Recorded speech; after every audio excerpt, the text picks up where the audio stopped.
part 5 of this session, we are going to discuss about disorders of this system, how this system could be impaired by brain injuries, how we can see the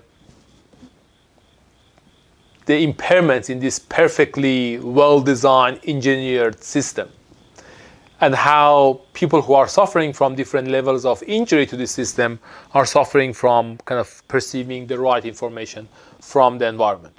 So there are different disorders and there are different cases. I'm going to give you just few examples just to give you a sense how different levels of injuries in this system is going to make an impact on your visual processing. Let me just give you one of those examples. One of those examples is about a phenomenon that we call Prosopagnosia. And this is something, one of those really kind of, I should say, I really don't like to have a kind of disorder like this. Obviously, most of the brain injuries are really hard to kind of have, but this specific brain injury is making a defect in the what we call fusiform face area, and people can see everything in the environment. They can even say that, okay, there are 4 men, 3 women, one child is in the environment, okay? But they cannot who they are. So they can say, okay, that they are younger, older. They can even give you information about do they have beard or not, how old are they, but they cannot tell you who they are. They cannot tell you that whether they are their wives or children or parents, so they cannot recognize faces.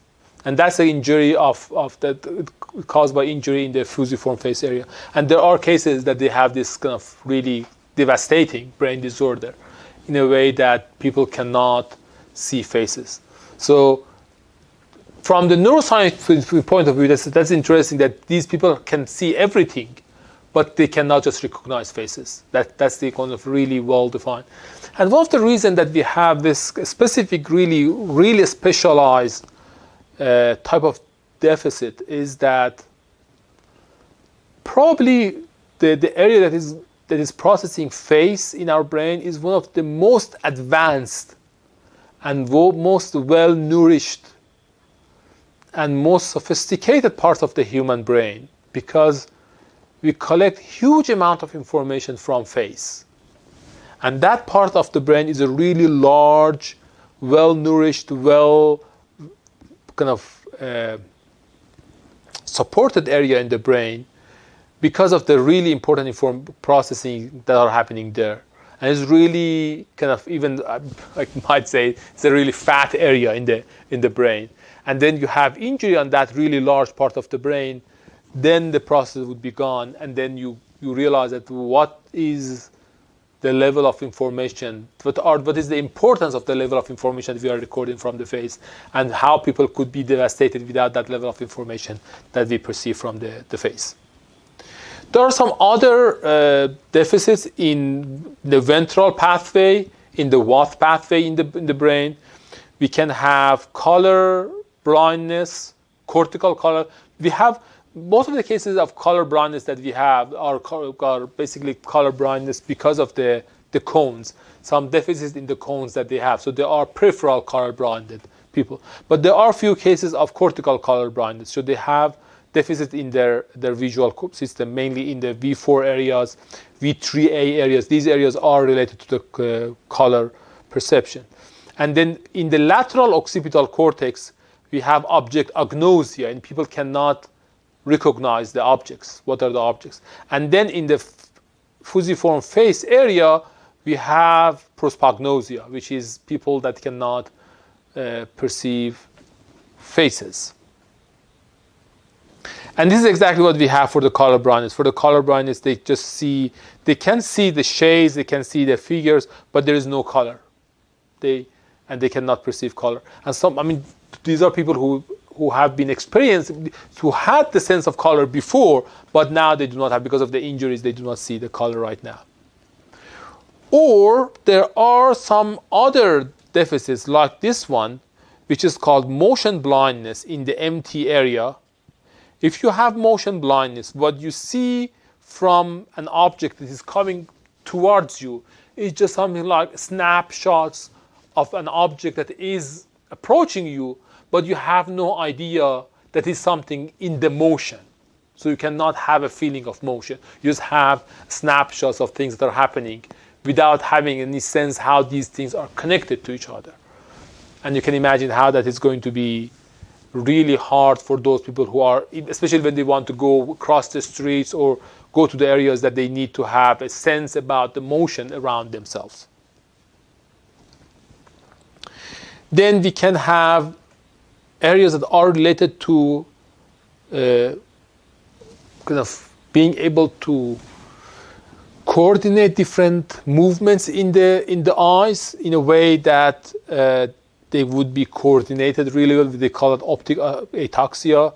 It's also related to an area which we call frontal eye field, and these pieces are working together to have an integrated eye saccade and eye movement in the environment to help you to reconstruct the external environment in your brain.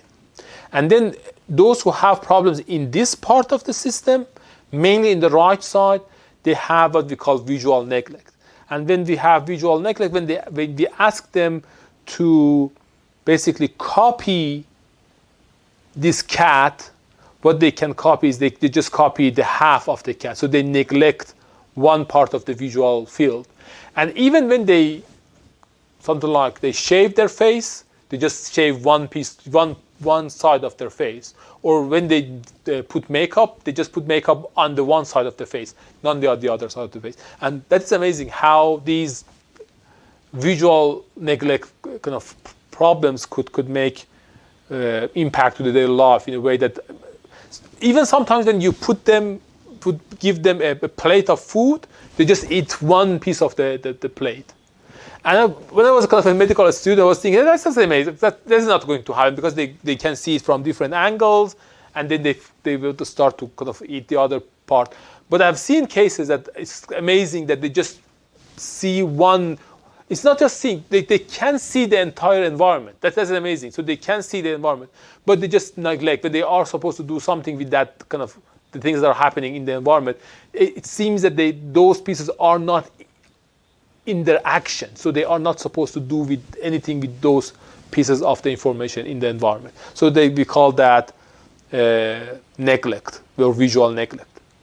Okay, so that piece was about the visual deficits. I highly recommend you to read some specific cases in the textbook that is discussing about some of these cases and the problems that they have in their daily life, how it is hard for them to, for example, when you give them an envelope to put that in a kind of box, they can easily do that with the envelope. But when you ask them about the direction of the cut over the box that they are supposed to put the envelope inside, they cannot tell you the direction because they have problems in terms of the perceiving the kind of, they have problems in their what pathway in a way that they cannot what is in the environment. But they know where, so they can use their motor system and put the envelope in that box without being able to tell you what is the direction of the cut in the box to put the envelope inside.